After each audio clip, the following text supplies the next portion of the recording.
சென்னை ஜமாத்தின் தலைவர் ஹாஜி ஜனாப் முகமது இக்பால் அவர்கள் சால்வை அணிவிக்கிறார்கள். நாரே தக்பீர், நாரே தக்பீர்.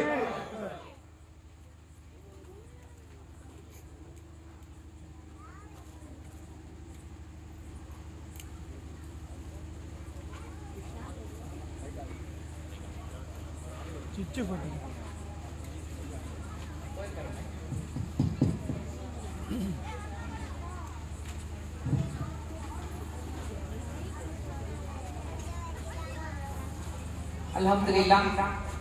अल्हम्दुलिल्लाह रब्बिल आलमीन वस्सलातु वस्सलाम अला रसूलिल्लाह व आलिहि व अस्हाबिहि अजमाइन अम्मा बाद औज़ु बिल्लाहि मिनश शैतानिर रजीम बिस्मिल्लाहिर रहमानिर रहीम रब्बि इश्रह ली सदरी व यस्सिर ली अमरी वहलुल उक़दतम मिन लिसानी यफ़क़हू क़ौली सुब्हानक ला इल्म लना इल्ला मा अल्लमतना इन्नका अंतल अलीमुल हकीम रब्बि ज़िदनी इल्मन नाफ़िया रब्बी हब्बी हुक्मा इन्नल्लाह व मलाइकतुहु यस्सल्लूना अलन नबी या अय्युहल्लज़ीना आमनू सल्लू अलैहि व सल्लिमू तस्लीमा अल्लाहुम्मा सल्लि अला सय्यिदिना मुहम्मद व अला आलि सय्यिदिना मुहम्मद व बारिक व सल्लिम अस्सलामु अलैकुम या रसूल अल्लाह अस्सलामु अलैकुम या हबीब अल्लाह अस्सलामु अलैकुम या रहमतुल लिल आलमीन அளவற்ற அருளாளனும் நிகரற்ற அன்புடையவனும் ஆகிய எல்லாம் வல்ல அல்லாஹ்வின் திருநாமத்தால் என் உரையை ஆரம்பிக்கின்றேன். பேரையூர் முஸ்லிம் சுன்னத் வல் ஜமாத் பேரையூர் மற்றும் சென்னை இணைந்து நடத்தும் மாபெரும் மீலாது நபி விழாவிலே மகத்தான இந்த ஜும்மா பள்ளிவாசலுக்கு எதிரே அமையப்பட்டிருக்கூடிய இந்த மாபெரும் மேடையில் கடந்த 3 நாட்களாக வெள்ளிக்கிழமை துவங்கி முதலாம் நாள் காலை திருக்குர்ஆன் ஓதுதல், அடுத்து மௌலூது ஷரீஃப் ஓதுதல், அதற்கடுத்து மதர்சா மாணவ மாணவியர்களுடைய மார்க்க கல்வி போட்டி, 2வது நாள் காலையில் சிறார்களுக்கான விளையாட்டு போட்டி, அதற்கு பின் சொற்பொழிவு, அதைத் தொடர்ந்து இன்று 3வது நாள் காலை தொடர்ந்து மதர்சா மாணவ மாணவியருடைய மார்க்க கல்வி மற்றும் விளையாட்டு போட்டிக்கான பரிசுகளை வழங்கி இன்று பிற்பகல் கண்மணி நாயகம் ஸல்லல்லாஹு அலைஹி வஸல்லம் அவருடைய பேரில் கந்தூரியை நடத்தி மாலை மீலாது விழாவுடைய பிரம்மாண்ட ஊர்வலத்தையும் நடத்தி தீன் கொடியை ஏற்றி கடைசி அமர்வாக மீலாது விழா பேருரையை சிறப்பாக நடத்தி கொண்டிருக்கக்கூடிய பேரையினுடைய சங்கை மிகு ஜமாத்தார்களே, அதற்கு சென்னையில் பொறுப்பு வகிக்கக்கூடிய நிர்வாகிகளே, சங்கைக்குரிய உலமா பெருமக்களே, இந்த அத்தனை நிகழ்ச்சிகளையும் ஒருங்கிணைத்து நடத்தக்கூடிய மரியாதைக்கு இந்த ஊருடைய தலைவர்களே, அதற்கு வாரி வழங்கக்கூடிய வள்ளல் பெருமக்களே, நானும் என்னுடைய மரியாதைக்குரிய கணவர் அல்ஹாஜ் முஸஃபர் ஹாஜியார் இங்கே இந்த நிகழ்ச்சியில் வந்து கலந்து கொண்டு உங்களுடைய அன்பையும் ஆதரவையும் பெற வேண்டும் என்று கண்டும் கருத்துமாக இருந்து ஒரு 3 மாதங்களுக்கு முன்னாலே எங்களிடம் தேதியை பெற்றுவிட்டு நாங்கள் வருவதற்காக வேண்டிய அத்தனை ஏற்பாடுகளையும் சிறப்பாக செய்திருக்கக்கூடிய பெஸ்ட் பிரியாணியினுடைய உரிமையாளர் அண்ணன் ஷாவுல் ஹமீத் மற்றும் இந்திய யூனியன் முஸ்லிம் லீக்குடைய மாநில பொறுப்பாளர், எங்களுடைய குடும்பத்துடைய ஒரு மூத்த சகோதரர் என்று நான் கருதக்கூடிய சிராஜனுடைய அருமை தம்பி அண்ணன் பூவை முஸ்தபா அவர்களுக்கும் மற்றும் இங்கே பெருந்திரளாக கலந்து கொண்டிருக்கக்கூடிய எனது அருமை சமுதாய பெருமக்கள், சகோதர சகோதரிகள், சகோதர சமுதாயத்தை சார்ந்த சகோதர சகோதரிகள் அனைவருக்கும் இடையே காணிக்கை அஸ்ஸலாமு அலைக்கும் வ ரஹ்மத்துல்லாஹி வ பரக்காத்துஹு. எல்லாம் வல்ல அல்லாஹ் சுப்ஹானஹு வ தஆலா உங்கள் அனைவர் மீதும் அவனுடைய சலாமத்தையும் ரஹமத்தையும் பரக்கத்தையும் என்றென்றும் பொழிவானார். பேரையூர் முஸ்லிம் சுன்னத் வல் ஜமாத் இந்த ஊர் மற்றும் இந்த ஊரிலிருந்து வந்து சென்னையில் பல வியாபாரங்களில், தொழில்களில், வேலைகளில் ஈடுபடக்கூடிய ஜமாத்தார்கள் இணைந்து நடத்தக்கூடிய இந்த மீலாது விழா நிச்சயமாகவே மனதுக்கு மிகவும் சந்தோஷம் அளிக்கக்கூடிய ஒரு விழாவாக இருக்கு. காலையில் நாங்கள் பரமக்குடியில் வந்து இறங்கிவிட்டு முதுகுளத்தூருக்கு சென்று தங்கிவிட்டு மதிய உணவை இங்கிருந்து எங்களுக்கு அனுப்பி வைத்தார்கள். அந்த உணவில் உங்களுடைய சுவை மட்டுமல்ல உங்களுடைய அன்பும் இருந்தது. அந்த கந்தூரியினுடைய சிறப்பான அந்த ஊர் அழைத்து நாங்கள் போடக்கூடிய அந்த உணவு. அப்போ அந்த உணவு வரும்பொழுது என்னுடைய மரியாதைக்குரிய கணவர் முசஃபர் ஹாஜியாரும் நானும் பேசிக் கொண்டிருந்தோம். இது வந்து சாதாரணமான உணவு இல்லை. அல்லாஹ் சுப்ஹானஹு வ தஆலாவுடைய ஹபீப் என்று சொல்லக்கூடிய கண்மணி நாயகம் ஸல்லல்லாஹு அலைஹி வஸல்லம் பெயரால் நடக்கக்கூடிய ஒரு விழாவிற்கு அல்லாஹ் கொடுக்கக்கூடிய ஒரு பரக்கத்தான ஒரு சுவை. அந்த சுவையோடு நம்மை இணைக்கக்கூடிய அந்த அன்பு. மீலாது நபி என்று சொல்லும் பொழுது அல்ஹம்துலில்லாஹ் ஊர் திரண்டு மக்கள் எல்லாரும் சேர்ந்து செய்யக்கூடிய ஒரு விழா. என்னுடைய தந்தையாரை பற்றி என்னுடைய பாட்டனாரை பற்றி மரியாதைக்குரிய ஆரோசி ஹஜ்ரத் அவர்களும் அறிமுகம் செய்து வைத்த அண்ணன் அவர்களும் மிக அழகாக எடுத்து சொன்னார்கள். வரக்கூடிய ஊர்கள் எல்லாம் பார்த்து கொண்டு வந்தோம். கடலாடி, ஒப்பிலான், கமுதி என்று சொல்லக்கூடிய அத்தனை ஊர்களுக்கும் சிராஜுல் மில்லத் அவர்கள் செல்லாத ஊர்களே கிடையாது. அல்ஹம்துலில்லாஹ் அவர்கள் வந்து சென்றக்கூடிய பாக்கியம் அவர்களுடைய பெயரால் அல்லாஹ் எங்களுக்கு கொடுக்கக்கூடிய மிகப்பெரிய ஒரு சொத்து, ஒரு அங்கீகாரம் என்றால் அந்த மகான் அல்லமா அப்துல் ஹமீது பாக்கவி அளவற்ற அருளாளன், நிகரற்ற அன்புடையோன் என்ற வார்த்தைக்கு சொந்தக்காரர்.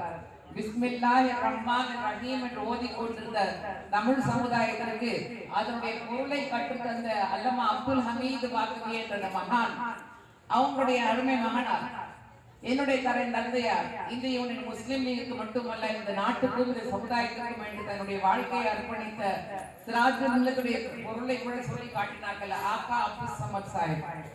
அவர்களுடைய கரங்களால் பலமுறை திருக்குர்ஆனினுடைய மொழிபெயர்ப்பு எழுதியிருக்கிறாங்க. பாட்டனாருக்கு உறுதுணையாக எழுதியிருக்கிறாங்க. அப்ப அந்த காலத்துல ஜெராக்ஸ் மிஷின்லாம் கிடையாது. கார்பன் பேப்பர்லாம் வச்சு பிரதிகள் எடுக்க முடியாது. அத்தனை பிரதிகளையும் நூற்றுக்கணக்கான பிரதிகள் கையாலேயே எழுதி அதை பல்வேறு ஊர்களுக்கு சென்று, தமிழ்நாடு மட்டுமல்ல ஹைதராபாத்தில் இருக்கக்கூடிய மதரசாக்கள், இலங்கையில் இருக்கக்கூடிய மதரசாக்களுக்கு எல்லாம் சென்று அந்த மொழிபெயர்ப்பு சரியாக இருக்கான்னு அங்கீகாரம் பெற்றி போன ஒரு பட்டனை தட்டனை எல்லாம் ஆன்லைன்ல பார்க்கலாம். ஆன்லைன்ல பல மொழிபெயர்ப்புகள் இருக்கு, எல்லா லாங்குவேஜ்லயும் இருக்கு. ஆனா அன்றைய காலகட்டத்தில் ஆன்லைன் டிஜிட்டல்லாம் கிடையாது, இந்த டெக்னாலஜி எல்லாம் கிடையாது.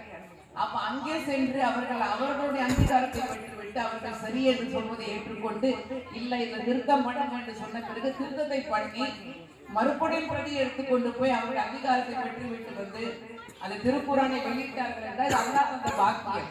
அல்ஹம்துலில்லாஹ் இந்த சமுதாயத்திற்கு தமிழ் மொழி பேசக்கூடிய மக்களுக்கு அல்லாஹ் சுப்ஹானஹு வ தஆலா அவர்கள் மூலமாக இந்த மிகப்பெரிய ஒரு பொக்கிஷத்தை கொண்டு வந்து சேர்த்தான் என்றால் எல்லா பெயரும் புகழும் அல்லாஹ் ஒருவனுக்கு மட்டும்தான். அதை பற்றி நினைவு கொண்டு சொல்லக்கூடிய காலங்கள் எல்லாம் சிராஜுல் மில்லத்துடைய தந்தையார் சொல்லுவாங்க. அத்தனை முறை அது எழுதிய காரணத்தினால என்னுடைய தமிழ் எழுத்தும் சிறந்தது, என்னுடைய தலை எழுத்தும் சிறந்தது என்று சொல்லுவாங்க. அதே போல காபத்துல்லாவை தன்னுடைய திருக்கரங்களால் கழுவிய பாக்கியத்தை அல்லாஹ் வழங்கினான்.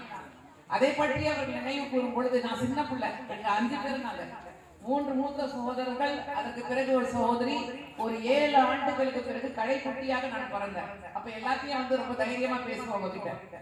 அண்ணனை அக்கா எல்லாம் வந்து அவங்க தலைவரா பார்ப்பாங்க. நான் சின்ன பிள்ளையா இருக்கிறதுனால பயம் எல்லாம் இருக்காது. அப்ப அவங்களை பார்த்து கேட்பேன், ஏன் வந்து உங்களுடைய இயக்கத்தார்கள் உங்களுடைய கட்சிக்காரங்க உங்களை பார்த்தா அவங்க கையை எடுத்து ஏன் முத்தம் கொடுக்குறாங்க அப்படின்னு கேட்பேன். அப்ப அவங்க சொல்லுவாங்க, இந்த கை என்பது அல்லாஹ்வுடைய வீட்டை ஆலயத்தை கழுவிய கை, காபத்துல்லாவை கழுவிய கை, காபத்துல்லாவுடைய கரைகளை நான் கழுவவில்லை, என்னுடைய பாவ கரைகளை கழுவினேன் என்று சொல்லி காட்டுவார்கள். அல்ஹம்துலில்லாஹ் அந்த பாக்கியத்தில் அல்லாஹ் கொடுத்த மிகப்பெரிய அருட்கொடை இன்னைக்கு உங்க எதிர நின்று கொண்டிருக்கின்றேன் என்றால் அவர்களுடைய ஹக்கில் உங்கள் எல்லாரும் சார்பாக இந்த மீலாது விழாவுடைய நன்னாளில் அல்லாஹ் அவர்களுடைய மக்ஃபிரத் செய்வானாக. அல்லாஹ் அவர்களுக்கு உயர்ந்த அந்தஸ்து ஜன்னத்துல் ஃபிர்தௌஸை வழங்குவானாக. அவர்களுடைய செய்திருக்கக்கூடிய அந்த அர்ப்பணிப்புகளை தொடர்ந்து இந்த குடும்பத்தார் செய்யக்கூடிய பாக்கியத்தை வழங்குவானாக என்று வாசிக்கிறோம். அதற்கு எனக்கு உறுதுணையாக இருக்கக்கூடிய மரியாதைக்குரிய கணவர் அல்ஹாஜ் முஸஃபர் ஹாஜியார் அவர்களுடைய ஹக்கிலும் தாங்கள் எல்லோரும் துஆ செய்யுங்கள் என்ற வேண்டியவளாக. அன்புக்குரியவர்களே, இங்கே பேசிக் கொண்டிருக்கிறோம். நாங்கள் வந்து ஒரு தூரமாக வண்டியை நிறுத்தி நடந்து கொண்டு வந்தோம். அங்கே ஒரு கோவில் திருவிழா நடந்து கொண்டிருக்கு. அங்கே ஒரு கிறிஸ்தவ ஆலயம் இருக்கிறது, பள்ளிக்கூடம் இருக்கு. அந்த திருவிழாவும் அங்கே போடக்கூடிய பாட்டுக்களை எல்லாம் கேட்டுக்கொண்டு மக்கள் இருக்கிறாங்க. அதே போல இந்த மீலாது விழா, இந்த மேடை, இங்க போடப்பட்டிருக்கக்கூடிய அத்தனை ஏற்பாடுகள், இதனுடைய ஒளிபெருக்கிகள் ஊர் முழுக்க இருக்கக்கூடிய மக்கள் கேட்டுட்டு இருக்காங்க. இதில் நாம் தெரிந்து கொள்ளக்கூடிய ஒரு மிக மகத்துவமான ஒரு கருத்து என்னவென்றால், அல்லாஹ் சுப்ஹானஹு வ தஆலா உருவாக்கி வைத்திருக்கக்கூடிய ஒன்று, நான் உங்களை ஒரே ஆண் ஒரே பெண்ணில் இருந்து படைத்தேன். இப்ப இங்க மேடையில கூட காவியாவும் அவங்க பேரு இந்த புள்ள காவியா உட்கார்ந்து இருக்கிறாங்க. அவங்க குடும்பத்தாரும் வந்து இருக்கிறாங்க. ஒரு சாதனையை படைத்து விட்டு இந்த புள்ள வந்து உட்கார்ந்து இருக்கிறாங்க. எங்களுக்கு அவங்களுக்கு மத்தியில எவ்வளவு ஒரு சந்தோஷம், ஒரு அன்னோன்யம். அவங்க வேற நாங்க வேற இல்லைங்க. அல்லாஹ் சுப்ஹானஹு வ தஆலா திருமறை திருக்குறள்ல சொல்லி காட்டுறான், உங்களை ஒரே ஆண் ஒரே பெண்ணில் இருந்து படைத்தேன், பிறகு உங்களை குலங்களாக கோத்திரங்களாக உலகம் முழுக்க பரவி வர செய்தேன். ஏன் தெரியுமா? அவங்க இந்து, அவர்கள் ஒரு சமுதாயத்தை சார்ந்தவர்கள். சில பேர் இங்க கிறிஸ்தவர்கள் இருக்கின்றார்கள், பல சமூகங்களை பின்பற்றக்கூடியவர்கள் இருக்கிறாங்க. நாங்கள் ஒரே இறைவனை பின்பற்றக்கூடிய லா இலாஹ இல்லல்லாஹ் முஹம்மது ரசூலுல்லாஹ் திருக்கலிமாவுக்கு சொந்தக்காரர்கள். ஆனால் அல்லாஹ்வுடைய ஏற்பாடு நம் மத்தியில இந்த வேற்றுமையை பற்றி அவர் திருக்குறானில் சொல்லும் பொழுது, நாம் ஒருவரை ஒருவர் அடையாளம் கண்டு கொள்ளவே தவிர ஒருத்தரோட ஒருத்தர் முரண்பட்டு சண்டை போடுவதற்கு கிடையாது என்று அல்லாஹ் சுப்ஹானஹு வ தஆலா திருக்குறானில் சொல்றார். அதை ஏற்றுக்கொண்டிருக்கக்கூடிய காரணத்தினாலதான் இன்னைக்கு மீளாத விழாவும் இங்கே நடக்குது, கோவிலுடைய திருவிழாவும் நடந்து கொண்டு. இன்றைய காலையில் நாங்கள் வரும்பொழுது பெரிய ஒரு கிறிஸ்தவ ஆலயம், அங்கே ஜெபத்தையும் பார்த்து விட்டு தான் நாங்கள் வந்தோம். ஆக இந்த வேற்றுமையை தான் அல்லாஹ்வுடைய ஏற்பாடு இருக்கு. அப்ப படைத்த அல்லாஹ் சுப்ஹானஹு வ தஆலா நம் மத்தியில நீங்கள் வேற்றுமையை பார்க்காதீர்கள், ஒருத்தரை ஒருத்தரை நீங்கள் வெறுக்காதீங்கன்னு சொல்லியிருக்கும் பொழுது, இன்னைக்கு மனிதர்களாகிய நம் மத்தியில ஏற்றம் தாழ்வு, நம் மத்தியில நான் பெரியவன் நீங்கள் தாழ்ந்தவர்கள், தீண்டத்தகாதவர்கள், இங்க தொடக்கூட உங்களுக்கு அந்த அருகதை இல்லை, நாங்கள் குடிக்கக்கூடிய தண்ணீர் நீங்கள் குடிக்க கூடாது, நாங்கள் பயன்படுத்தக்கூடிய சாலைகள் நீங்கள் பயன்படுத்தக்கூடாது, நாங்கள் செய்யக்கூடிய தொழிலை நீங்கள் செய்யக்கூடாது, நாங்கள் படிக்கக்கூடிய படிப்பினுடைய அறிவு உங்களுக்கு சொந்தமானது கிடையாது என்று சொல்வதற்கு என்ன உரிமை இருக்கு? இந்த மீளாத விழாவுடைய முதல் நோக்கமாக நான் உங்கள் மத்தியிலே எடுத்து வைக்கக்கூடிய ஒரு கருத்து, அல்லாஹ் சுப்ஹானஹு வ தஆலா நம்ம எல்லாத்தையும் வந்து ஒன்னாதான் படைச்சிருக்கான். இது ஹஜ்ஜுடைய காலம். நான் தமிழ்நாட்டினுடைய அரசாங்கத்தின் சார்பாக ஹஜ் கமிட்டியின் நிர்வாகத்தில் அங்கே சேர்க்கப்பட்டக்கூடிய உறுப்பினர்கள் ஒருவராக இருக்கிறார். இன்னைக்கு 26ஆம் தேதி ஹஜ் கமிட்டியின் மூலமாக முதல் பிளைட் இன்னைக்கு ஆரம்பிச்சிருக்கு. அல்ஹம்துலில்லாஹ் விமானிகள் 8 மணிக்கு பிளைட் ஏறுவாங்க. இன்னைக்கு மத்தியானம் 2 மணியிலிருந்து உறுப்பினர்கள் அமைச்சர் எல்லாரும் வந்து ஏர்போர்ட்ல இருக்கிறாங்க. அங்க இருக்க வேண்டிய பொறுப்பு அல்ஹம்துலில்லாஹ் அல்லாஹ் எனக்கு உங்க மத்தியில இருக்கிறாங்க. அப்ப அங்க ஹஜ்ஜுக்கு போகும் பொழுது காபத்துல்லா என்பது அல்லாஹ்வை இந்த உலகத்தில் இருக்கக்கூடிய மக்கள் வணங்குவதற்காக எழுப்பப்பட்ட முதல் ஆலயம். நாங்கள் அந்த ஆலயத்தை வணங்குவதில்லை, அங்கே சென்று அல்லாஹ்வை வணங்குகின்றோம். அந்த ஆலயத்தை பூஜை செய்வதில்லை, அந்த கருப்புக்களை பூஜை செய்வதில்லை. அது ஒரு அடையாளம் மட்டும்தான். என்ன அடையாளம் தெரியுமா? It unifies the entire humanity. Universal brotherhood என்ற ஒரு ஆங்கில வார்த்தை இருக்கு. உலகளாவிய மனிதர்கள் மத்தியில சகோதரத்துவத்தை நிலைநாட்டுவது. உண்மையாகவே யாரெல்லாம் ஹஜ் செஞ்சிருக்கிறீங்களோ, யாரெல்லாம் உம்ராவுக்கு போயிருக்கிறீங்களோ, அந்த கண்கூடா காட்சியை அங்கே பார்ப்பீங்க. அங்கே மக்காவிலும் மதீனா முன்னவராவிலும் மக்கள் மத்தியில எந்த விதமான வேற்றுமையும் இல்லை. அங்கே விஐபி ரோ கிடையாது. மன்னர் வந்தால் முதல் ரோ, அங்கே துப்புரவு பணியாளர்களுக்கு தனி இடம் என்று எந்த விதமான வேற்றுமையும் கிடையாது. யாரு முதல்ல வராங்களோ தொழுகைக்கு அழைப்பு கொடுத்த உடனேயே யாரு முதல்ல வர்றாங்களோ எதுல நிற்பாங்க, ரோ பை ரோ ஃபில் பண்ணுவாங்க. சில நேரங்களில் பார்த்தீங்கன்னா அந்த பச்சுடையை போட்டுக்கொண்டு பச்சை நிறத்தில் அந்த யூனிஃபார்மை போட்டுக்கொண்டு அங்கே பெருக்கி துடைக்கக்கூடியவர்கள் முதல் ரோட நிற்பாங்க. அந்த நாட்டினுடைய மந்திரியோ அல்லது மன்னரோ அல்லது ராயல் ஃபேமிலியை சார்ந்தவங்க பின்னாடி நின்றுட்டு இருப்பாங்க. ஒரு நாளைக்கு ஐவேளை உலகம் முழுக்க இருக்கக்கூடிய மக்களுக்கு பறைசாட்டி கொண்டு கூடிய அந்த காட்சி, தொழுகைக்கான அழைப்பு கொடுத்த உடனேயே தோளோடு தோள் சேர்ந்து நின்று, அங்கே யார் மத்தியிலும் வேற்றுமை இல்லை. அங்கே ஒரு கருப்பர் நிற்பார், ஆப்பிரிக்கா நாட்டினுடைய ஒரு நீக்ரோ நிற்பார், அவர் பக்கத்திலேயே ஒரு சீனா நாட்டுக்காரர் நிற்பார், அவர் பக்கத்திலேயே ஒரு இந்தோனேஷியாவை சார்ந்தவர் நிற்பார், அதுக்கு பக்கத்துல ஒரு இந்தியரே இருப்பாரு, ஒரு பாகிஸ்தான் இருப்பாரு. எந்த ஒரு வித்தியாசமும் இருக்காது. எல்லோரும் ஒன்றே குலம், ஒருவனே தேவன் என்று சொல்லக்கூடிய நம்முடைய தமிழ் மொழி கப்ப லா இலாஹ இல்லல்லாஹ் முஹம்மது ரசூலுல்லாஹ்வுடைய சொந்தக்காரர்களாக அந்த சன்னிதானத்தில் இருக்கக்கூடிய காட்சி அல்ஹம்துலில்லாஹ் அது அனுபவித்தவர்களுக்கு தெரியும். அங்கே மட்டுமல்ல, இங்கே பின்னாடி ஒரு ஜும்மா பள்ளி வாசல் இருக்கு. இங்கே அழைப்பு வந்து விட்ட பிறகு அங்கே யாருக்காவது வித்தியாசம் இருக்கா? பள்ளிவாசலுக்குள்ளே போகக்கூடியவர்களுக்கு தனித்தனி வாசப்படிகள் வைக்கப்பட்டிருக்க, எஜமானர்களுக்கு ஒரு வாசப்படி, ஜமாத்தார்களுக்கு ஒரு வாசப்படி, உலமாக்களுக்கு ஒரு வாசப்படி என்றால் இல்லை. அப்ப அல்லாஹ் சுப்ஹானஹு வ தஆலா ஒரு நாளைக்கு 5 வேளை பேர் மினிமம் குறைஞ்சபட்சம் நமக்கு எடுத்து சொல்லக்கூடிய முக்கியமான ஒன்று உங்கள் மத்தியிலே ஏற்றம் தாழ்வு கிடையாது. ஆண்கள் பெண்கள் என்று அங்கே பிரித்து வைக்கப்பட்டிருக்கிறாங்க. அது பிரிவினை கூட பெண்களுடைய ஒரு ஏற்பாடுக்காக, பெற்றோருடைய வசதிக்காக இஸ்லாம் சொல்லி காட்டுகிறார். அழைக்கும் பொழுது கூட இங்கே சொல்லி காட்டினார்கள். 300க்கும் மேற்பட்ட பெண்கள் இருந்தாங்க. நான் வந்த உடனே ஜமாதார்கள் சொன்னாங்க, இன்னைக்கு சாம்பிள் ஊர்வலத்துல நிறைய பேர் கலந்து கொண்டாங்க. எல்லாரும் கொஞ்சம் பேர் ரெஸ்ட் எடுத்துட்டு சேஞ்ச் பண்ணிட்டு வருவாங்க. இங்க நான் திரும்பி திரும்பி பாக்குறேன், ஆங்காங்கே கூட்டமாக பெண்கள் உட்கார்ந்து கேட்டுக்கிட்டு. இது நம்முடைய இஸ்லாம் வழங்கி இருக்கக்கூடிய ஒரு அந்தஸ்து, ஒரு அழகு. இந்த ஹிஜாப் என்பது நம்முடைய அழகுக்கும் நம்முடைய உடலுக்குமே தான் தவிர நம்முடைய திறமைக்கும் அறிவுக்கும் இல்லை. மூளைக்கல்ல முக்காடு என்று தமிழ்ல சொல்லுவாங்க. இந்த ஹிஜாப் என்பது உங்க எதிரே நின்று கொண்டு பேசிக் கொண்டிருக்கும் பொழுது எந்த விதமான ஒரு பயமோ ஒரு அச்சமோ இல்லாமல் ஒரு பொது வெளியில் என்னுடைய அழகையோ என்னுடைய பிகரையோ என்னுடைய உடலையே பார்த்து யாரும் ஏதோ சொல்லி விடுவார்கள் என்ற அச்சம் இல்லாமல் நின்று கொண்டிருக்கக்கூடிய ஒரு போர் படைக்காக தயார்படுத்திக் கொள்ளக்கூடிய ஒரு கவசம். அதற்காகத்தான் இஸ்லாம் பெண்களுக்காக வேண்டிய ஒரு கண்ணியத்தை, ஒரு அந்தஸ்தை, ஒரு மகத்துவத்தை, ஒரு மரியாதையை வழங்குகிறது. இன்றைய காலகட்டத்தில் அரசாங்கத்தின் சார்பாக சொல்லக்கூடிய ஒரு கோஷம் பேட்டி படாவோ பேட்டி பச்சாவோ. ஆனா இங்க அரசியல் பேசக்கூடிய மேடை இல்லை. இந்தியாவுடைய யதார்த்த உண்மை இங்க சொல்றேன். ஒரு சின்ன பிள்ளை சாதனை படிச்சுங்க உட்கார்ந்து இருக்கிறார். தமிழ்நாட்டில் நாம் பாதுகாப்பாக இருக்கின்றோம். அல்லாஹ் அந்த பாதுகாப்பை இன்னும் மேன்மைப்படுத்தி வைப்பானாக.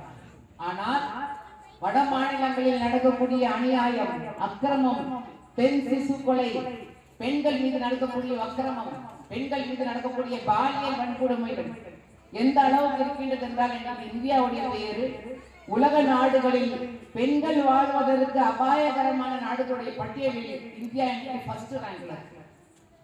அந்த அளவுக்கு ஒரு மோசமான சூழ்நிலையில் இந்திய நாட்டில் பேட்டி படாவோ பேட்டி பச்சாவோ என்று சொல்லக்கூடிய அந்த அரசாங்கத்துடைய கோஷத்துக்கு நேர் எதிர்மாற்றமாக பெண்களுக்கு இருக்கக்கூடிய ஒரு மோசமான நிலைமை இந்தியா வாழ்ந்தது. ஒரு 1400 ஆண்டுகளுக்கு முன்னால் பின்னோக்கி பார்க்கிறார். அன்றைய காலகட்டத்தில் எப்படி இருந்தது? அரபுலகம் குறிப்பாக அந்த அரபுலகத்தினுடைய நிலைமையை பார்த்தீங்கன்னா, மனிதன் மனிதனாக வாழவில்லை. மனிதன் அடிமையாக விலங்கினத்தை விட மோசமாக நடத்தப்பட்டுக் கொண்டிருக்கிற ஒரு காலகட்டம். அதிலும் குறிப்பாக பெண்கள் நிர்வாணமாக கடை தெருவுகளில் சந்தைகளில் நிறுத்தி வைக்கப்பட்டு விலங்கை விட மோசமாக நடத்தப்பட்டார்கள். ஒரு ஆண் எத்தனை பெண்ணை வேண்டும் என்றாலும் திருமணம் செய்து கொள்ளலாம், அவளை அங்கே விட்டு சென்று விடலாம். பெண்களுக்கு என்று எந்த விதமான ஒரு பொருளாதார பாதுகாப்பு இல்லை.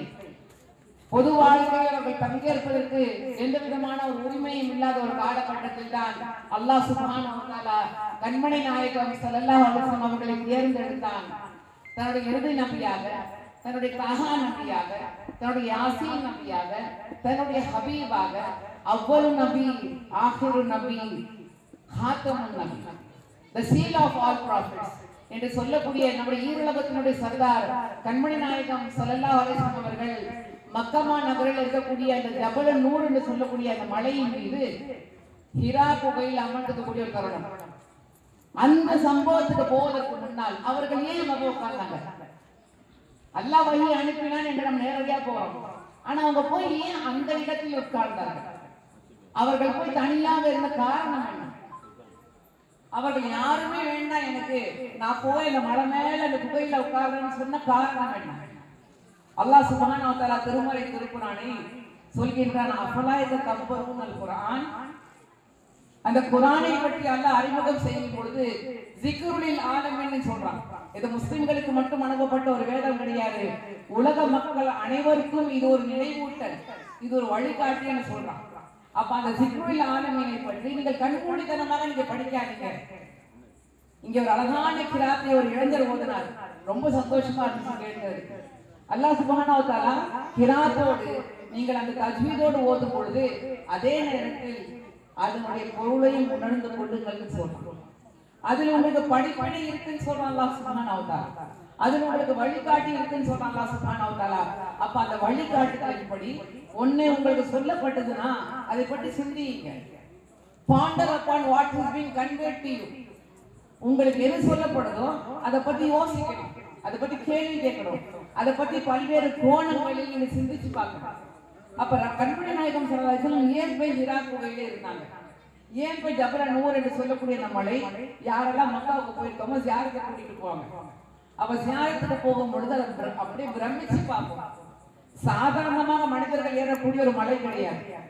இங்க பல பேர் பல ஹஜ் பல உம்ராக்கள் செஞ்சிருக்கிறீங்க, நீங்களே உணர்வீர்கள். அங்க போனா அந்த மலையே வந்து வித்தியாசமா இருக்கும்.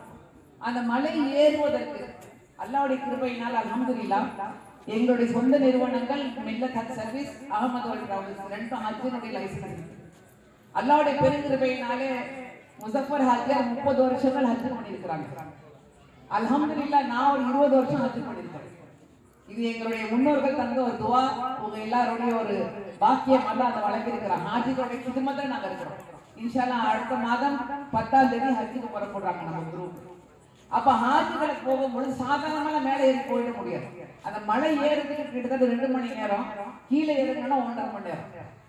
அப்ப கண்மணி நாயகம் ஸல்லல்லாஹு அலைஹி வஸல்லம் நாங்க ஏன் போய் உட்கார்ந்து இருப்பாங்க. அந்த குகையை நீங்க பாத்தீங்கன்னா நிறைய இளைஞர்கள் இருக்கிறீங்க, இளம் மாணவ மாணவிகள் இருக்கீங்க. கூகுள் பண்ணி பாருங்க. இப்போ வந்து இந்த 3D எஃபெக்ட் 4D எஃபெக்ட்லயே வந்து டிஜிட்டலி கொண்டு வந்துட்டாங்க. கேவ் ஆஃப் ஹிரா நீங்க போட்டு பாத்தீங்கன்னா அது இப்போ நம்ம சேர்ல உட்கார்ந்துருக்கனால அந்த அளவுக்கு கூட இடம் இருக்காது. ஒரு ஆளுக்கு கொஞ்சம் குனிஞ்சு உட்காரலாம், அவ்வளவுதான் இடம் இருக்கும். அது எதை நோக்கி பார்த்துக்கிட்டு இருக்குன்னா அங்கே இருந்து ஒரு 3 கிலோமீட்டர் தூரம், ஆனா கரெக்டா காப்புக்கலாவை நோக்கி இருப்பதாக அந்த குகை இருக்கு. அதோடைய அமைப்பு அப்படி இருக்கு. மேலே ஏறி போன பிறகு அந்த குகையில அவங்க போய் உட்கார்ந்துருந்தாங்க.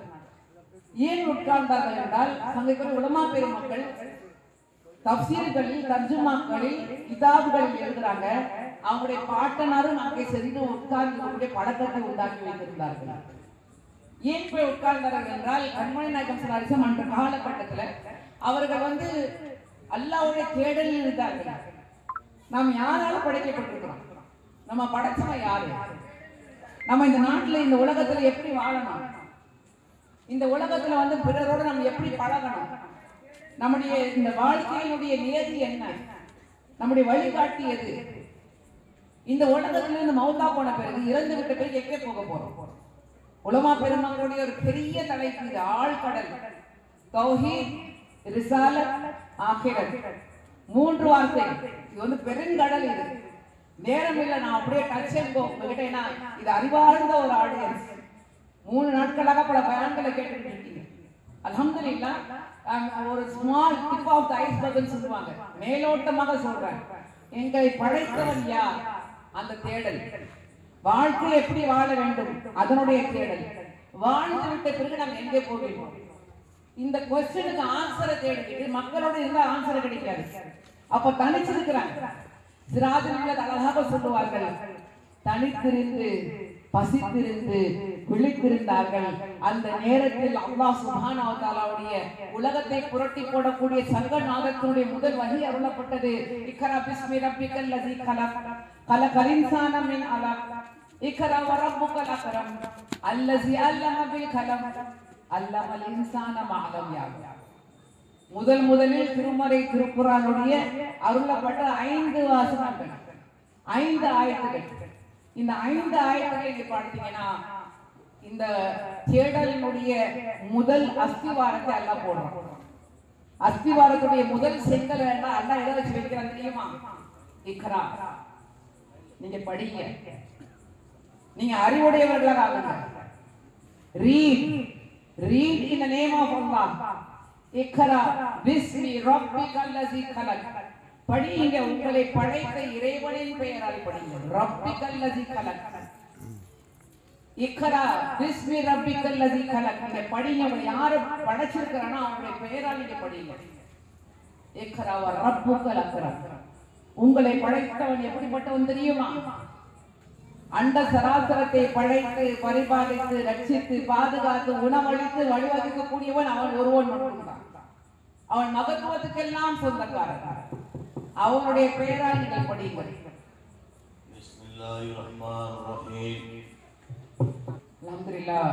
அருமையான வாங்கை இஷாவுடைய தொழுகைக்கான அழைப்பை கேட்டு வந்திருக்கின்றோம். கண்மணி நாயகம் ஸல்லல்லாஹு அலைஹி வஸல்லம் அறிவுறுத்தி இருக்கின்றார்கள், தொழுகைக்கும் மக்காமத்துக்கும் இடையே இருக்கக்கூடிய நேரத்தில் கேட்கக்கூடிய துஆக்களை அல்லாஹ் அங்கீகரிக்கின்றான். அதை ஒரு ஸ்பெஷல் நேரம், முக்கியமான ஒரு நேரம், துஆக்கள் அங்கீகரிக்கப்படக்கூடிய நேரம். ஊர் மக்களே திரண்டு உட்கார்ந்திருக்கக்கூடிய இந்த மஜ்லிஸில் அல்லாஹ்வோட கையெழுத்து துஆ செய்வோம். அல்லாஹ் சுப்ஹானஹு வ தஆலா இந்த மீலாது நபி விழாவை பொருந்திக் கொள்வானாக.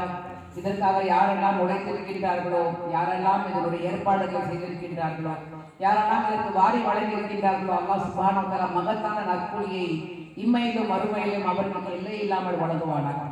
அல்லாஹ் நம்முடைய ஊரை பாதுகாப்பானாக, நம்முடைய நாட்டை பாதுகாப்பானாக. மக்கள் மத்தியிலே சகோதரத்துவத்தையும் மக்கள் மத்தியிலே ஒற்றுமையும் அன்பையும் பரஸ்பரத்தையும் தருவானாக. எல்லா சோதனைகளிலிருந்தும் அனைவரையும் காப்பாற்றி சாதனை படைக்கக்கூடிய நாடாக, சாதனை படைக்கக்கூடிய மாநிலமாக, சாதனை படைக்கக்கூடிய ஊராக, குறிப்பாக இந்த பேரையூரை அல்லாஹ் சுப்ஹானஹு வ தஆலா உயர்ந்த அந்தஸ்து தருவானாக. வரக்கூடிய நாட்களில் இருக்கக்கூடிய தேர்தல் முடிவுகளில் அல்லாஹ் சுப்ஹானஹு வ தஆலா நம்முடைய நாட்டுக்கும் நம்முடைய நாட்டு மக்களுக்கும் எது சிறந்ததோ அந்த முடிவுக்கான வெற்றி அல்லாஹ் தருவானாக. அல்லாஹ் சுப்ஹானஹு வ தஆலா நாம் வாழக்கூடிய நாட்டுக்கும் இந்த உம்மத்துக்கும் சிறந்த சேவையை ஆற்றக்கூடிய பாக்கியத்தை நமக்கும் நம்முடைய உற்றார் உறவினர்களுக்கும் நம்முடைய சந்ததியினர்களுக்கும் தந்து கண்மணி நாயகம் ஸல்லல்லாஹு அலைஹி வஸல்லம் சுன்னத்தான வழிமுறையை பேணி அல்லாஹ்வுடைய பொருத்தமான வாழ்க்கையை வாழ்ந்தவர்களாக அவருடைய பொருத்தத்தோடு இந்த உலகத்தை விட்டு செல்லக்கூடிய பாக்கியத்தை தந்து கண்மணி நாயகம் ஸல்லல்லாஹு அலைஹி வஸல்லம் ஷிஃபாத்தை பெறக்கூடிய பாக்கியத்தை தந்து ஜன்னத்துல் ஃபிர்தௌஸில் உயர்ந்த அந்தஸ்தில் நம் அனைவரும் சேர்ப்பானாக. ஆமீன் ஆமீன் யா ரப்பல் ஆலமீன். ஆக அன்புக்குரியவர்களே, கண்மணி நாயகம் ஸல்லல்லாஹு அலைஹி வஸல்லம் ஹிரா குகையில் இருந்தபோது அருளப்பட்ட முதல் 5 வாக்கியங்கள், 5 ஆயத்துக்களை நீங்க பார்த்தீங்கன்னா அது முஸ்லிம்களுக்காக என்று சொல்லப்பட்ட வாக்கியங்கள் கிடையாது. உலக மக்கள் அனைவருக்கும் சொல்லப்பட்ட அந்த வேத வகி நீங்கள் படியுங்கள். நீங்க படிங்க, இறைவனின் பெயரால் படையுங்கள். அவன் உங்களை படைத்தான், அவன் அளவற்ற அருளாளன், நிகரற்ற அன்புடையோன், எல்லா அருட்படைக்கும் சொந்தக்காரன். அவன் ஒரு சின்ன துளியிலிருந்து உங்களை படைத்தான். உங்களுக்கு தெரியாதவற்றை எல்லாமா உங்களை படைத்த இறைவன் தான் கற்றுக் கொடுக்கின்றான். எழுதுகோலை கொண்டு கற்றுக் கொடுக்கிறான். அல்ஹம்துலில்லாஹ். இது அல்லாஹ் அன்றைய காலகட்டத்தில் சொன்ன காரணம் என்ன தெரியுமா? அங்க இருக்கக்கூடிய அறிஞர்கள், அரபுலகத்தை படித்த அறிஞர்கள் சொல்றாங்க, எப்படிப்பட்ட காலகட்டத்தில் நீங்க படியுங்க, நீங்க எழுதுங்க அப்படின்னு வருதுன்னா, ஒட்டுமொத்த அரபுலகத்தில் சுத்தி ஃபுல்லா எடுத்து பார்த்தோம்னா 17 பேருக்கு மட்டும்தான் எழுத படிக்க தெரிந்திருந்தது. எழுத்தறிவே இல்லாத ஒரு காலகட்டம், படிக்க தெரியாத இருந்து மக்கள் படிப்பறிவு இல்லாத ஒரு காலகட்டத்தில் அல்லாஹ் சுப்ஹானஹு வ தஆலா நீங்க படிங்க, நீங்க அறிவுடையவர்களாக ஆகணும்னு சொல்றாங்க. என்ன காரணம்? அல்லாஹ் எடுத்த உடனே நான் தான் உங்களை படைச்சேன், என்னை நீங்கள் வணங்குங்கள்னு சொல்லல. ஐவேளை தொழுகையை அல்லாஹ் கடமையாக்கல. எடுத்த உடனே நீங்கள் நோன்பு வையுங்க, நீங்க ஜகாத் கொடுங்க, நீங்க ஹஜ்ஜுக்கு போங்க நம்ம சொல்லக்கூடிய இஸ்லாத்துடைய அஸ்திவாரம் என்று சொல்லப்படக்கூடிய 5 தூண்களை பற்றி சொல்லல.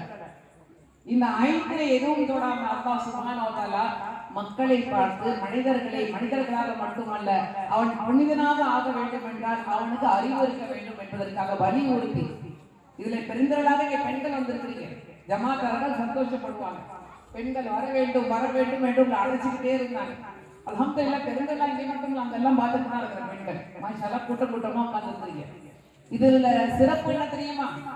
அல்லாஹ்வுடைய இந்த கட்டளை வெறும் ஆண்களுக்கு மட்டுமல்ல, அத்தனை மனிதர்களுக்கும், ஆண்களுக்கும் பெண்களுக்கும் அல்லாஹ் சேர்ந்து வலியுறுத்தக்கூடிய முதல் கட்டளை இஸ்லாத்துடைய முதல் ஆயத்துடைய அந்த வகி படிக்க வேண்டும். நீங்கள் அறிவாளிகளாக இருக்க வேண்டும். இன்னைக்கு ஒரு பிள்ளைய கூப்பிட்டு நம்ம பாராட்டுறோம். நீங்க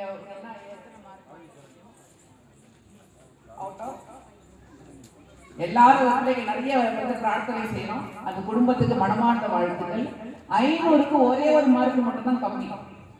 இந்த புள்ள 499 மார்க் வாங்கியிருக்கு. எவ்வளவு சந்தோஷமா இருக்கு பார்க்கும்போது இல்லையா? இந்த ஊரை சார்ந்த, இந்த மஹல்லாவை சார்ந்த. அப்ப அந்த பிள்ளை படிக்கிறதுக்கு பணம் வேணுமா, இன்ஃப்ளூயன்ஸ் வேணுமா, பெரிய பின்னணி வேணுமா, பெரிய பவர் வேணுமா? இல்ல, வேண்டியது ஒன்லி உழைப்பு, ஃபோக்கஸ், கான்சென்ட்ரேஷன்.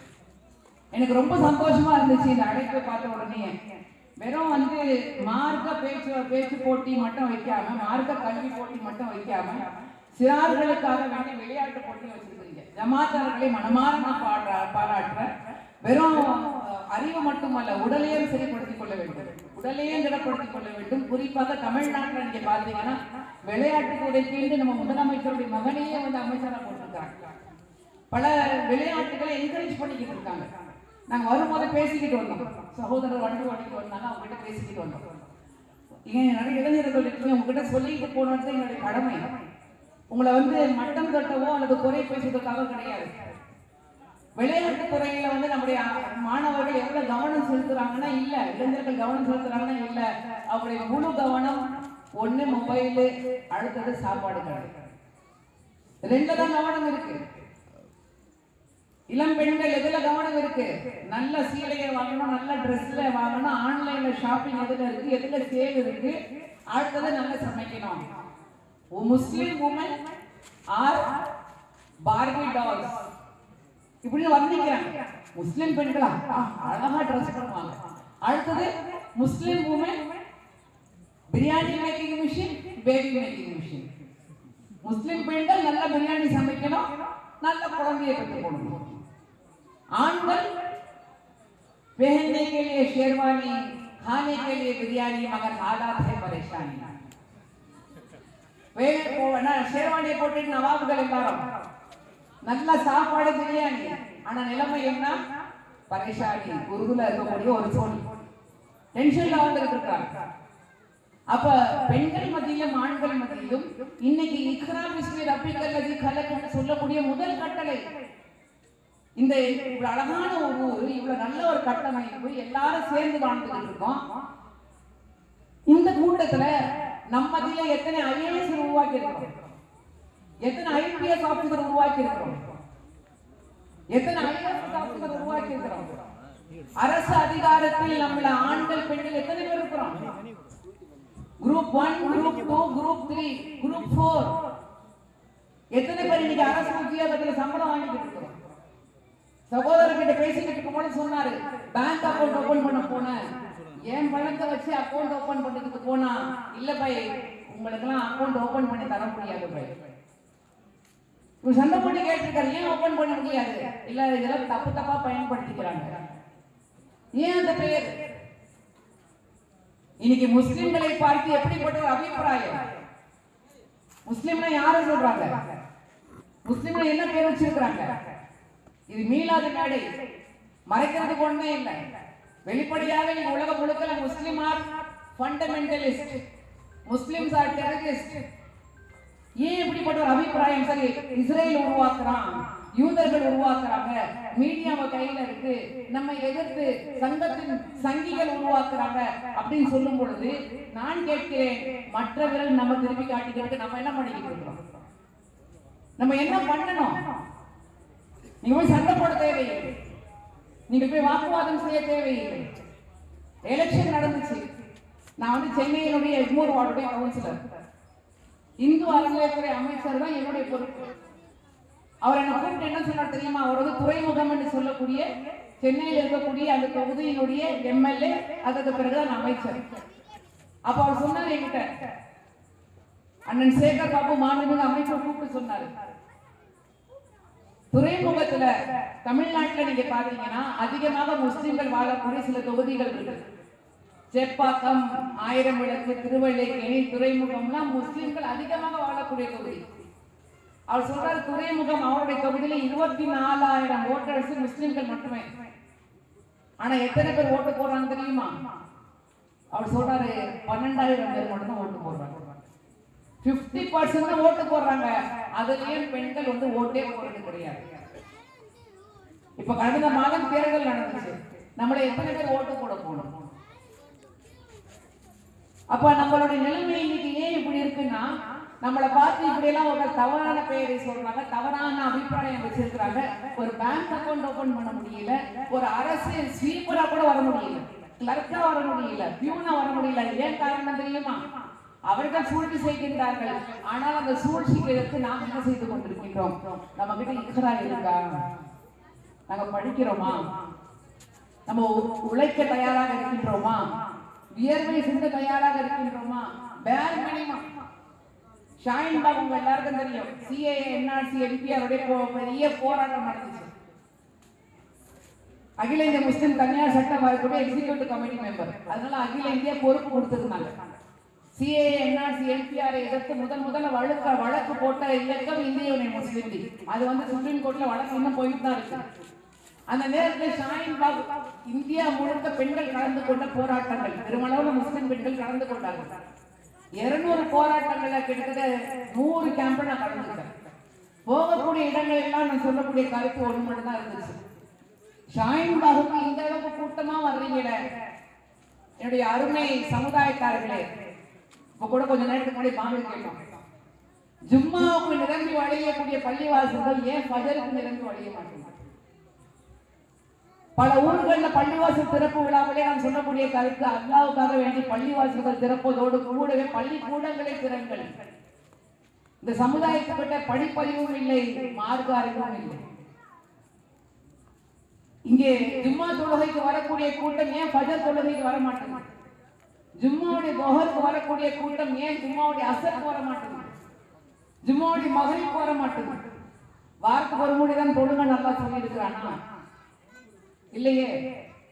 அப்ப அஸ்திவார கடமைகளில் படிப்பறிவு இல்லாத ஒரு சமுதாயமாக, உழைப்பதற்கு தயாராக இல்லாத ஒரு சமுதாயமாக இருக்கக்கூடிய காரணத்தினால இந்த சமுதாயத்தை பார்த்து என்ன சொல்றாங்க தெரியுமா? இன்னைக்கு அல்ஹம்துலில்லாஹ் இந்த மீலாது விழாவை ஊர் மக்கள் எல்லாரும் சேர்ந்து சென்னையில எல்லாம் சேர்ந்து நடத்திக்கிட்டு இருக்கிறீங்க. ஆனா இந்த சமுதாயத்திற்கு என்று ஒரு பேர் இருக்கு. They have the crab mentality அப்படின்வாங்க.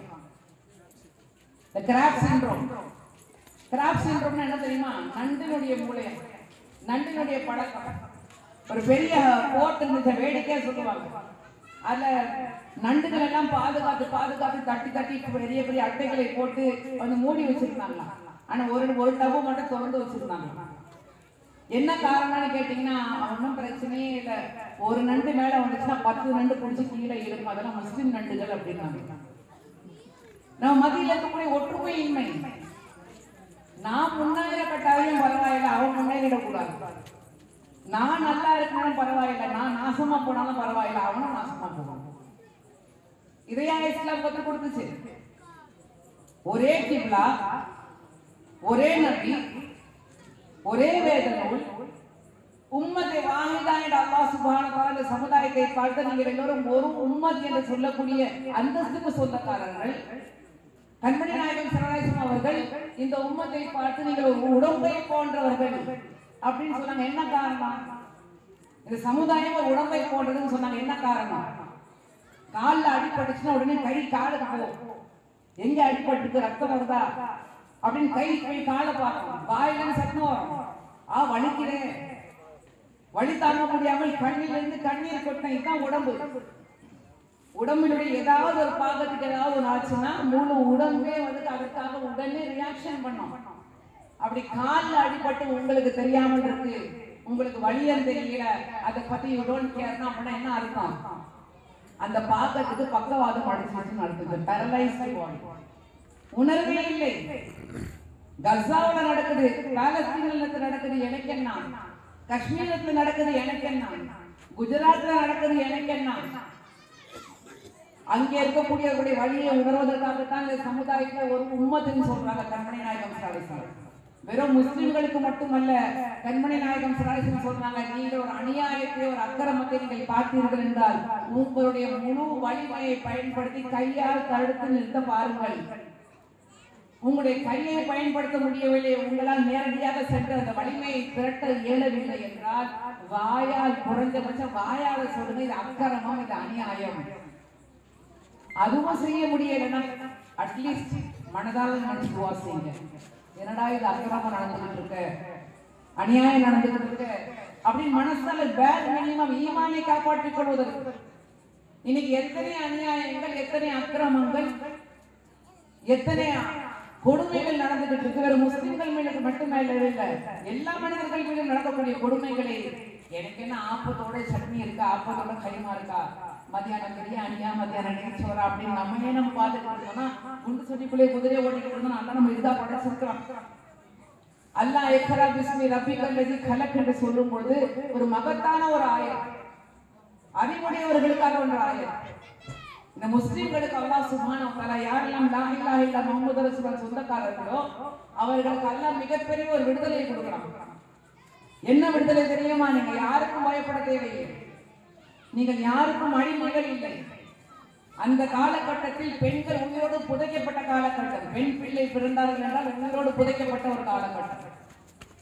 நான் சொன்னேன் உங்களுக்கு, அவர்களுக்கு எந்த விதமான உரிமைகளும் இல்லாத காலகட்டத்தில் அல்லாஹ் சுப்ஹானஹு வ தஆலா இஸ்லாமை அனுப்பிய பொழுது ஆணும் பெண்கள் சரி நிகரானவர்கள். they are complementary to each other. ஆணுக்கு நிகராக பெண்ணை படைச்சிருக்கிறது. யாரும் உயர்ந்தவர்கள் தாழ்ந்தவர்கள் கிடையாது. இன்னும் சொல்ல போனால் கண்மணி நாயகம் ஸல்லல்லாஹு அலைஹி வஸல்லம் கேட்டார்கள், யா ரசூலல்லாஹ் சொர்க்கம் எங்கே என்று கேட்ட பொழுது சொர்க்கம் உங்களுடைய தாயின் காலடியின் கீழ் என்று சொன்னார். என்ன காரணம்? ஒரு தாய் கஷ்டத்தோடு அந்த பிள்ளையை பெற்றெடுக்கிறார். அல்லாஹ்வும் அல்லாஹ்வுடைய ரசூலுக்கு பிறகு பெற்றோர்களில் யார் முக்கியம்? அதையும் கேட்டார்கள் நபிகள் நாயகத்திடம், யா ரசூலல்லாஹ் வீட்ல வயதான தந்தையும் தாயும் இருக்கிறாங்க, யாருக்கு அதிக பணிவிடை செய்ய வேண்டும்? ரசூலே கரீம் ஸல்லல்லாஹு அலைஹி வஸல்லம் தங்களுடைய தாய்க்கு பணிவிடை செய்யுங்க. இரண்டாவது முறையும் அதே கேள்வி, மறுபடியும் அதே பதில். மூன்றாவது முறையும் அதே கேள்வி, மூன்றாவது முறையும் ஒரு தாய்க்கு பணிவிடை செய்யுங்க. நான்காவது முறை கேட்ட பொழுது ஒரு தந்தைக்கு பணிவிடை செய்யுங்க. அப்ப தந்தையை குறைச்சு பேசல, ஆனா அதிக முக்கியத்துவம் வயதான தாய்க்கு கொடுங்கன்னு சொன்னாங்க. இது இஸ்லாம் வழங்கக்கூடிய ஒரு அந்தஸ்து. ஆண்களை பார்த்து சொல்றாங்க, உங்களுக்கு சிறந்த ஆண் யார் தெரியுமா? எவனுடைய மனைவி அவனை நல்லவன் என்று சொல்கின்றாலும் அவர்கள் சிறந்தவர். கணவர்மார்களை பார்த்து சொல்றாங்க, கண்மணி நாயகம் ஸல்லல்லாஹு அலைஹி வஸல்லம் உங்களுடைய கைகளால் உங்களுடைய மனைவிமார்களுக்கு ஊட்டக்கூடிய உணவு கூட தர்மமாக ஏற்றுக்கொள்ளப்படும். என்ன ஒரு அழகான ஒரு அந்தஸ்து மனைவிக்கு வழங்கிருக்கக்கூடிய ஒரு அந்தஸ்து. பெண் பிள்ளை பெற்றால் உங்களோடு புதைக்கப்பட்ட காலகட்டத்தில் பெண் பிள்ளை பெறக்கூடிய வீடுகளுக்கு சலாமை சொல்லுங்கள் என்று சொன்னார்கள் கண்மணி நாயகம் ஸல்லல்லாஹு அலைஹி வஸல்லம். எவர் ஒருவர் 3 பெண் பிள்ளையோ 2 பெண் பிள்ளையோ அல்லது ஒரு பெண் பிள்ளையை பெற்றெடுத்து செய்ய வேண்டிய கடமைகளை நிறைவேற்றினார்கள் என்றால் அவர்கள் என்னுடைய சொர்க்கத்தில் நெருக்கமாக இருப்பார்கள் என்று சொன்னார்.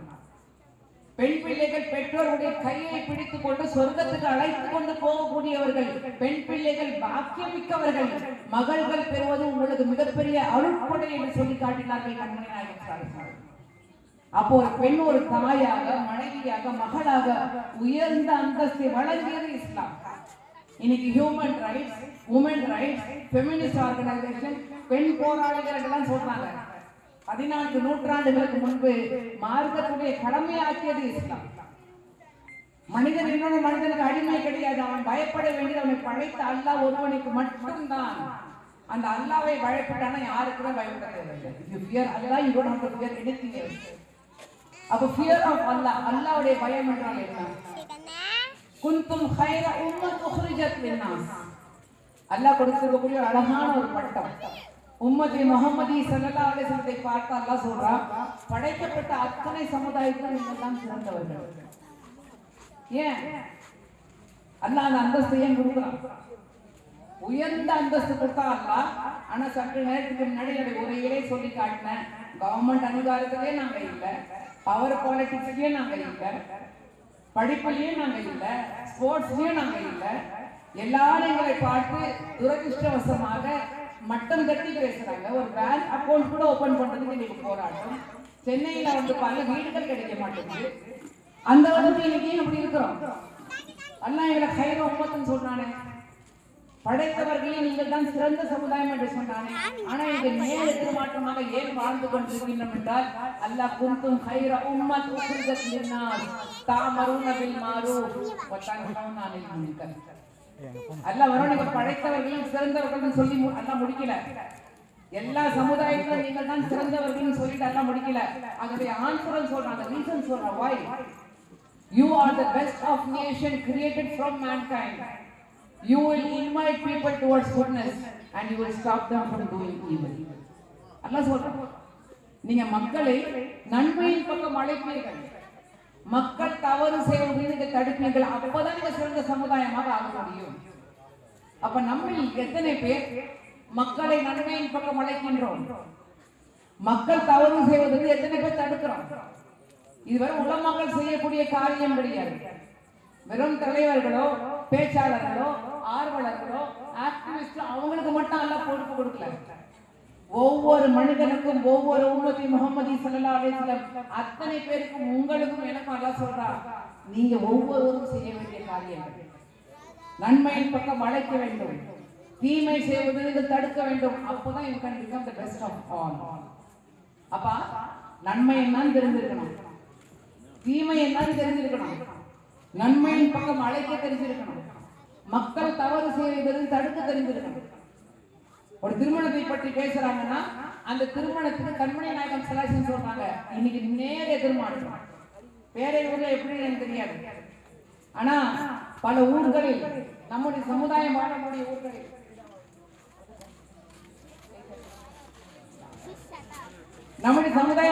ஊர்கள்ல ஆண் பிள்ளையை பெற்றவர்கள் என்ன கொடுப்பாங்க, என் பிள்ளைக்கு சொந்த வீடு இருக்கா, கார் இருக்கா, எத்தனை பவுன் நகை, அது மட்டும் இல்ல அதுக்கு மேல பெரிய டிமாண்ட், என் பையனுக்கு வெள்ளை போட்டு தான் வேணும், என் பையனுக்கு ஹைட் கரெக்டா இருக்கணும், ஹைட் ஆர்டர், கலர் கம்பேரிசன், என் பிள்ளைக்கு இந்த கார் தான் பிடிக்கும். பெண்கள் நிறைய பேர்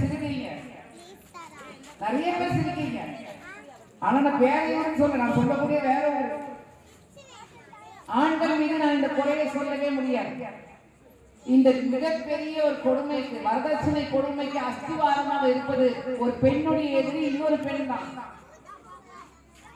அந்த பெண்களை பார்த்து, அந்த பெண் பிள்ளைகளை பார்த்து எப்படியெல்லாம் கமெண்ட் அடிக்கிறாங்க, எல்லாமே நல்லா இருக்கு, மூக்கு மட்டும் சைடா மூக்கு மாதிரி இருக்கு, எல்லாமே நல்லா இருக்கு, ஹைட் மட்டும் குட்டையா இருக்கு, எதை பார்த்து ஜோடி பொருத்தம் பார்க்கிறோம், ஆனா எல்லா பொருத்தத்தையும் பார்க்கிறோம், மன பொருத்தத்தையும் பார்க்க மாட்டேங்கிறோம், தீனுடைய பொருத்தத்தை பார்க்க மாட்டேங்கிறோம். அவ்வளவு ஆடம்பரமாக நடக்கக்கூடிய திருமணங்கள் அல்லாஹ் பாதுகாப்பானாக. இந்த உலகத்தில் இதை செய்வதற்கு அனுமதி வழங்கப்பட்டு அல்லாஹ் வெறுக்கக்கூடிய ஒரு காரியம் என்றால் அது விவாகரத்து, தலாக் என்று சொல்வது கூட நான் வர மாட்டேன். எங்களை வளர்க்கக்கூடிய காலகட்டத்தில் எங்களுடைய வீட்டுல தலாக் வார்த்தைலாம் பயன்படுத்தவே கூடாது. ஆனா இன்னைக்கு அரசாங்கம் முஸ்லிம் பெண்கள் பாதுகாப்பு சட்டத்தை கொண்டு வந்து முத்தலாக் தடை என்ற ஒரு ஷரியத்துக்கு புறம்பான ஒரு சட்டத்தை இயக்குவதற்கு கூட ஒரு காரணமாக விட்டோம் என்றால் நவுசுபில்லாஹி அல்லாஹ் நம்மை பாதுகாப்பானாக. காரணம் என்ன, எது ஹராம் என்று சொல்லப்பட்டிருக்கோ அதை நம்ம வெளிப்படையாக செய்து கொண்டிருக்கிறோம். அதனால இன்னைக்கு சுன்னத்தான முறைப்படி நடக்கக்கூடிய திருமணங்கள் தலாக்கோடு முடியும். கண்மணி நாயகம் ஸல்லல்லாஹு அலைஹி வஸல்லம் சொன்னாங்க, உங்களுடைய பெண்களை நீங்கள் தேர்ந்தெடுக்கும் பொழுது ஒலி ஜமலிஹா ஒலி அஸபிஹா ஒலி மாலிஹா, நான்காவது முக்கியமாக சொன்னாங்க ஒலி தீனிஹா. இந்த நான்குல அவருடைய அழகு, அவருடைய குலகோத்திரம், அவருடைய செல்வம், நான்காவதாக அவருடைய தீன், மார்க்க கல்வி, இதுக்கு முக்கியத்துவம் கொடுங்க. இதுக்கு முக்கியத்துவம் கொடுக்காதீங்கன்னு சொல்லல, மூணுக்கு எல்லாத்தை விட அவருடைய மார்க்க கல்விக்கு முக்கியத்துவம் கொடுங்க. ஒரு ஆண்மகனை, ஒரு மணமகனை நீங்கள் தேர்ந்தெடுக்கும் பொழுது அவன் வீரனா, சொந்த கால நின்று உங்களுக்கு சம்பாதிச்சு போடுவானா, அவனை காப்பாற்றுவானா, அவனிடம் வீரத்தோடு மார்க்கமும் இருக்கான்னு பாருங்கன்னு சொன்னாங்க. இன்னைக்கு எல்லா பொருத்தத்தையும் பார்த்துட்டு தீன கடைசியில வைக்கக்கூடிய காரணத்தினால கரையான அரிப்பதை போல இன்னைக்கு நம்ம குடும்பங்கள் சிதறி கொண்டிருக்க அனுப்பக்கூடியவர்கள். குடும்பங்களை காப்பாற்றக்கூடிய காலகட்டத்தில் வாழ்ந்து கொண்டிருக்கோம். குறிப்பாக இன்னைக்கு இருக்கக்கூடிய தலைமுறையிடம் இன்டாலரன்ஸ், டாலரன்ஸ் பொறுத்து கொள்ளக்கூடிய தன்மையே இல்லாம போயிட்டு. அன்னைக்கு கூட்டு குடும்பங்கள் இருந்துச்சு, ஒவ்வொரு குடும்பங்கள்ல 5 பிள்ளைங்க 10 பிள்ளைங்க சர்வசாதாரணமாக பெற்றார்கள், எல்லாரும் சேர்ந்து வளர்ந்தாங்க. ஆனா இன்னைக்கு ஏன் பிளேட்டு, ஏன் ஸ்பூனு, ஏன் பெட்டு, ஏன் ரூமு, எந்த அளவுக்கு வந்துருச்சு, ஏன் மொபைல், ஏன் டிவி. பாட்டியார் ஒரு டிவி பார்த்துக்கிட்டு இருக்காங்க, ஒரு டேப்ல, அம்மா ஒரு சீரியல் பார்த்துக்கிட்டு இருக்காங்க, ஒரு லேப்டாப்ல, புள்ள உட்காந்து மொபைல்ல ஒரு டாக்குமெண்ட்ரியோ சீரீஸ் பார்த்துக்கலாம். சீரியல்களால் இன்னைக்கு குடும்பங்கள் சீரழிந்து போயிட்டு. குறிப்பாக அருமை கண்மணிகளே, இந்த சமுதாயத்துடைய குல விளக்குகளே, அருமை பெண்மணிகளே, ஒரு வீட்டினுடைய விளக்கு அழகு என்பது அந்த வீட்டினுடைய பெண்மணிகள் தான். ஆவதும் பெண்ணாலே அழிவதும் பெண்ணாலேன்னு சொல்லுவாங்க. நூலை போல சேலை, தாயை போல பிள்ளை என்று சொல்லுவார். எந்த குழந்தையும் நல்ல குழந்தை தான் மண்ணில் பிறக்க இல்லை, அவன் நல்லவன் ஆவதும் தீயவன் ஆவதும் அன்னை வளர்க்கையில் என்று சொல்லியிருக்காங்க. அதுதான் கண்மணி நாயகம் ஸல்லல்லாஹு அலைஹி வஸல்லம் சொன்னாங்க, ஒரு குழந்தையினுடைய முதல் மதரசா தாயினுடைய மடி என்று சொன்னார்கள். நான் என்னைக்குமே சொல்றேன், நல்லதாவதும் நல்ல பெண்ணாலே, தீயது அழிவதும் நல்ல பெண்ணாலே. அப்ப நல்ல பெண்மணிகளாக நாம் இருந்தோம் என்றால் வீர பிள்ளைகளை பெற்று வளர்ப்போம். இன்னைக்கு உங்க எதிர நான் நின்று பேசுறேன்னா சிராஜ்களுடைய மகளாக மட்டுமல்ல, மருகுமா நர்கிஸ் பானு அவர்கள் வளர்க்கிறார்கள். இன்னைக்கு முசஃபர் ஹாஜியார் எனக்கு உறுதுணையாக இருக்கிறாங்கன்னா அவர்கள் தனியாக இல்லை, அவங்களுடைய தாயார் அவர்களை வளர்க்கிறார்கள். நான் பொதுக்கூட்டங்களுக்கு போகும்போது எங்களுடைய பிள்ளைகள் 3 பிள்ளைகள் எங்களுக்கு பால் கொடுத்து விட்டு அவங்க கையில கொடுத்து என் மாமியார் கையில கொடுத்துட்டு பேடை பேச்சுட்டே அந்த அளவுக்கு அவங்க எங்களை ஊக்குவித்தார்கள். ஏன்? அவர்களிடம் அந்த வீரம் இருந்தது, அந்த அறிவு இருந்தது, அந்த பழக்க வழக்கத்தினுடைய பண்பாடுகள் இருந்தது. இன்னைக்கு பிள்ளைகள் கிட்ட பண்பாடு இல்லை, கலாச்சாரம் இல்லை, பிள்ளைகள் கட்டுப்பட்டுள்ள